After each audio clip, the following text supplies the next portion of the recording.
What if our intubated COVID patients could speak to us? What if those patients could speak to their families remotely? COVID has given us many challenges, but it's also given us a lot of opportunities. And the opportunity I want to address is the communication opportunity. Right now, our COVID intubated patients have difficulty, it's almost impossible, to speak to their nurses. We read their lips around their ET tubes. We give them boards where we point to different letters and then record that letter. It's very laborious, it's very time consuming, and it's very fatiguing on the patient. To speak to family members, the nurses have been using their own phones in the rooms, and they've been holding them up to the patients. And the patients can see and hear their family members, but they cannot speak back. There's a one-way communication only. It's made the national news, and so now everybody is aware of the heartache and the difficulties we see in those COVID ICUs and COVID wards. But there are some devices that have been in use outside in the home environment, not in the facility environment, and they've been in use for decades. We just need to redesign them. And nurses have stepped up and asked for that redesign.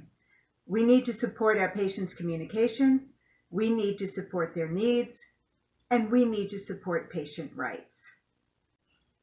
Eye gaze technology is communication devices for people who are aphasic and they have trouble writing also. You see it in use with patients with ALS, amyotrophic lateral sclerosis, with other neurological diseases, and with spinal cord injuries and with use of ventilators. With these devices, the user can socialize. They can learn, they can work, they can go to school, they can play, they can FaceTime or Zoom or anything a computer can do, and they can write books. Many books have been written using it. And you might have been aware of Stephen Hawking, who used an eye gaze device in order to communicate. It is made of a computer screen and a camera underneath the screen that looks at the user's eye and can tell where on the screen the user is looking. So if it's a letter, it will record the letter. If it's a preset phrase, it will record that phrase. It reduces fatigue on the patient and the caregivers.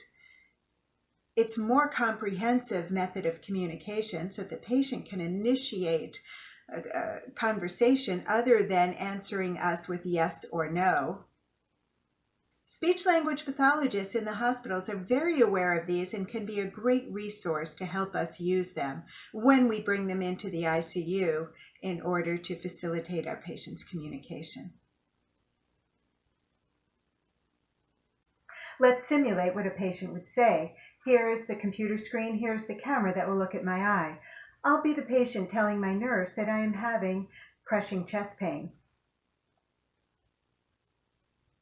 I am having chest pain. It is crushing. See how easy that was? Entire books have been written. This one was written by a patient that wrote every word in this book using an eye gaze device.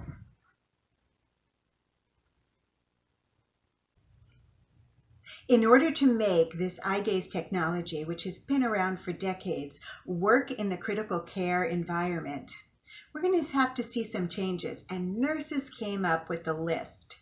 We're going to see those changes. First of all, we wanted very simplified screens. These patients have never seen a device like this before, and we want to make it simple for them. And maybe some added screens, like a nurse call bell screen.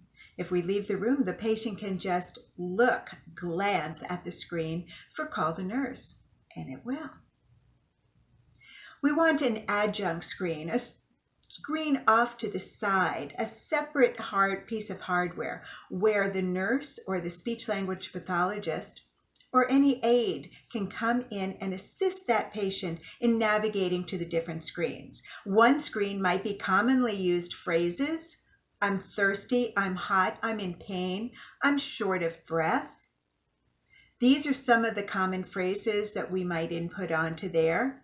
And we want to help them navigate to a keyboard or even a FaceTime or Zoom app so that they can speak with their family members. We're going to need the hardware to withstand high-level disinfectants too. We're going to be in isolation rooms and we will be cleaning them with some heavy-duty disinfectants.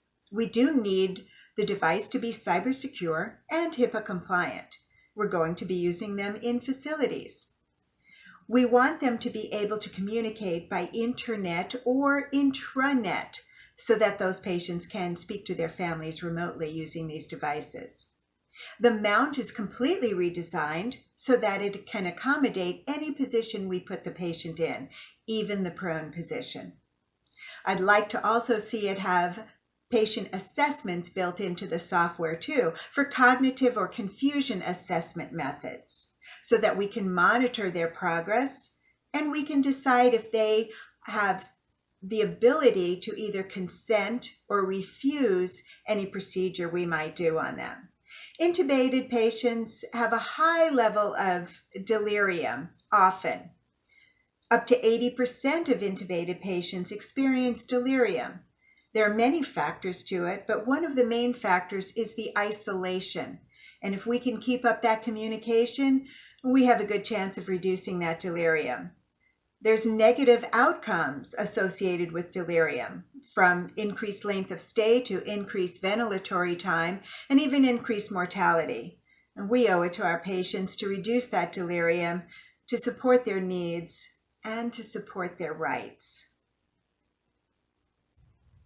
COVID has given us the gift of urgency to meet these communication needs.